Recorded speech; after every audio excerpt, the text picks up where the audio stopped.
सभी को नमस्कार।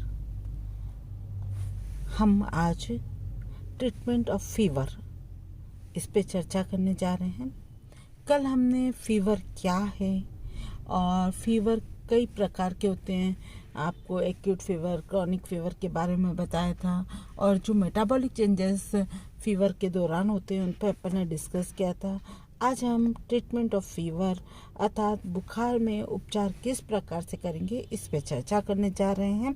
ठीक है, बुखार में जो ट्रीटमेंट है उसमें मुख्य रूप से हमें 3 बातों पे ध्यान देना चाहिए। पहला तो आराम।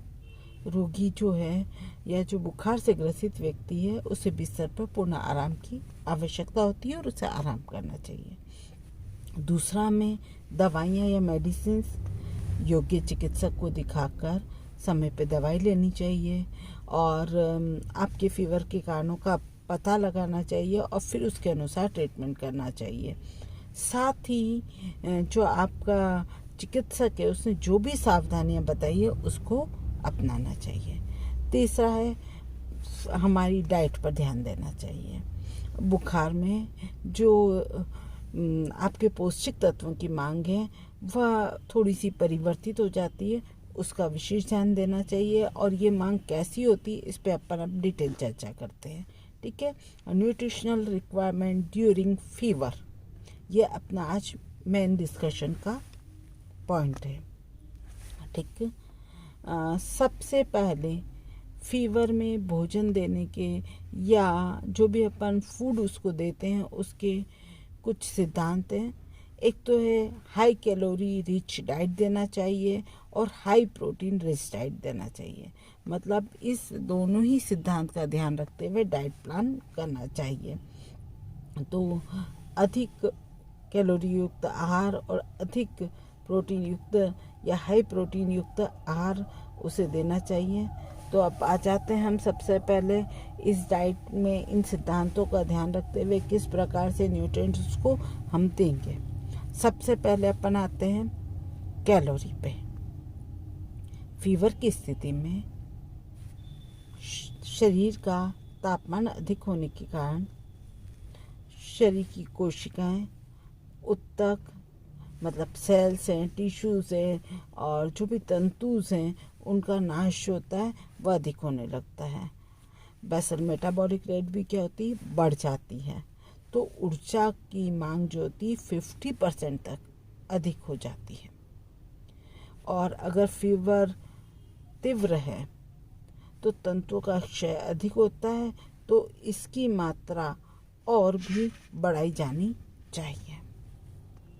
बुखार की तीव्रता की स्थिति में कैलोरी की पूर्ति करना संभव भी नहीं होता, क्योंकि उस समय रोगी इस स्थिति में नहीं होता कि वह आहार से कुछ ग्रहण कर सके।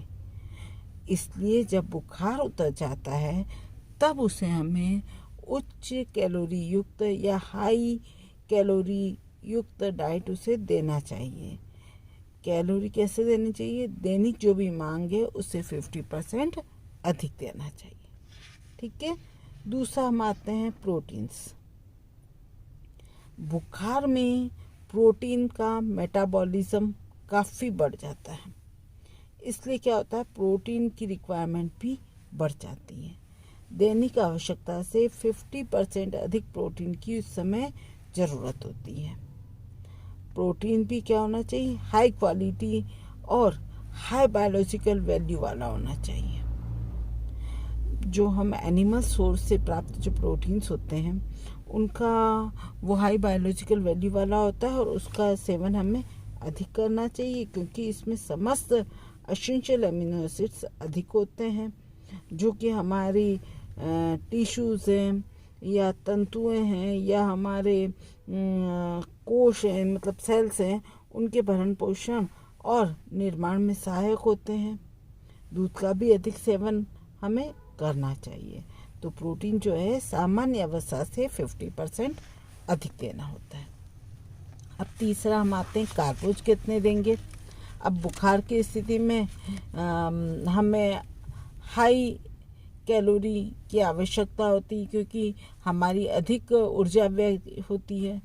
अतः लीवर एवं एडिपोज टिश्यू का संग्रह, टिश्यूज में संग्रहित जितना भी अपने ग्लाइकोजन का स्टोरेज है वह भी कम हो जाता है। इसलिए हमें क्या करना चाहिए कि कार्बोज अधिक मात्रा में देना चाहिए, और कार्बोज की मांग भी हम ये कह सकते हैं कि बढ़ जाती है। कार्बोज का मुख्य कार्य क्या होता है? एनर्जी प्रदान करना होता है। आप लोगों को पता ही हुआ ना, 1 ग्राम कार्बोज हमारे शरीर को कितनी कैलोरी देता है? 4 किलो कैलोरी देता है। अतः ऊर्जा की पूर्ति glucose, sucrose, fructose, lactose, starch के मिक्सचर द्वारा करनी चाहिए। फ्रुक्टोज फलों के रस से, लैक्टोज दूध के द्वारा हमारे शरीर को क्या होगा? मिल जाएगा। और ग्लूकोज जो है वो कार्बोज का सबसे सरलतम रूप होता है बच्चों, और इसका अवशोषण भी बहुत तीव्रता से होता है। ये शरीर में पहुंचकर हमें तुरंत एनर्जी प्रदान करता है। अतः 2 घंटे के अंतराल से अगर हम ग्लूकोज को पानी में मिलाकर या फलों के रसों में मिलाकर या दूध में मिलाकर देते हैं तो हमें क्या होता है? कैलोरी अधिक मिलती है। अच्छा, जैसे जैसे बुखार थोड़ा ठीक होने लगे फिर हमें रोटी है, चावल है, दलिया है, नरम खिचड़ी है, और दाल, दही, अंडा, दूध आदि एक दूसरे के साथ मिलाकर देना चाहिए। सप्लीमेंट्री फूड्स भी देने चाहिए। अच्छा, उसके बाद अपन आ जाते हैं वसा कितनी दें या फैट्स कैसा होना चाहिए। देखो, हमें जैसा कि पता है कि बुखार की दशा में कैलोरी की मांग बढ़ जाती है और तब फैट्स की मात्रा भी उन्हें पर्याप्त देनी आवश्यक होगी। परंतु क्या होता है, फैट्स हमारे शरीर में क्या होता है? धीरे धीरे डाइजेस्ट होता है। बुखार में भोजन भी देर से पचता है। अतः अधिक वसायुक्त आहार देना बुद्धिमानी नहीं होती। इसलिए वसा रहित दूध देना चाहिए। परंतु रोग में जब सुधार होने लगता है, जब व्यक्ति की पचाने की क्षमता विकसित हो जाए, तब अधिक वसायुक्त आहार देंगे। जैसे हम क्रीम दे दो उसको, मक्खन दो, दूध दो, अंडे की जर्दी दो या इमल्सिफाइड फैट दो। तो क्या होता है, जिसमें भी इमल्सिफाइड फैट होता है वो दो, तो ये क्या होता है, आसानी से पच जाती है और इनका जो वसा होता है बहुत ही सुपाच्य होता है। ठीक है, अब हम आते हैं कि इस बुखार की स्थिति में या फीवर की स्थिति में खनिज लवण किस प्रकार के देंगे। मिनरल्स जो हैं उनका भी रिक्वायरमेंट कुछ का बढ़ जाता है, क्योंकि शरीर से पसीने के रूप में अधिक जल का निष्कासन होता है और जल के साथ ही सोडियम क्लोराइड्स और पोटेशियम का उत्सर्जन भी अधिक हो जाता है। अतः इसकी पूर्ति के लिए सॉल्ट्स एवं फलों के रस को देना चाहिए। ठीक है, अब हम आते हैं कि खनिज लवण तो हमने फलों के रस और सॉल्ट दे के सोडियम क्लोराइड की पूर्ति कर ली, लेकिन विटामिन किस हिसाब से देंगे। तो बुखार जब भी हो या फीवर जब भी हो तो विटामिन ए और विटामिन सी की जो मांग है वो काफ़ी बढ़ जाती है।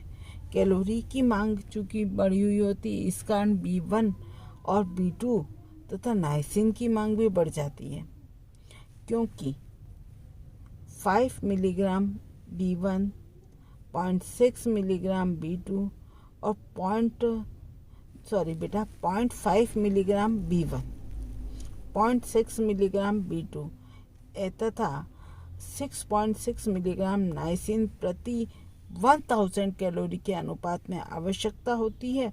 अतः हम जितनी कैलोरी की मांग बढ़ती है इस अवस्था में, उतने ही इन पोषक तत्वों को भी अधिक देना चाहिए। विटामिन सी जो है इन्फेक्शन को रोकने में भी सहायक होते हैं, तो इनकी भी मात्रा बढ़ा देनी चाहिए। ठीक है, अब हम आते हैं जल कितना देना चाहिए। बुखार में क्या होता है बच्चों, मूत्र तथा पसीने के माध्यम से जल बहुत अधिक मात्रा में विसर्जित हो जाता है। अतः हमें क्या करना चाहिए, 2.5 से 5 लीटर तक जल की मात्रा बढ़ा देनी चाहिए। पेय पदार्थों के रूप में तरल पदार्थ दिए जाने चाहिए, जैसे आपने जो का पानी दिया, फलों का रस दिया, छाछ दिया, दाल सब्जियों के सूप दे दो, उन्हें ग्लूकोज का पानी दो, दूध दो आदि के रूप में प्रतिदिन रोगी को तरल पदार्थ अधिक मात्रा में देना चाहिए।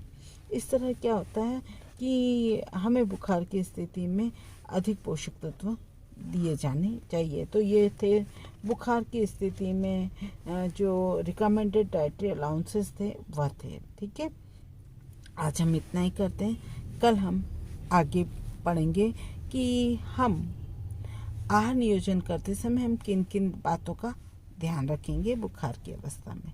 ठीक है, ओके।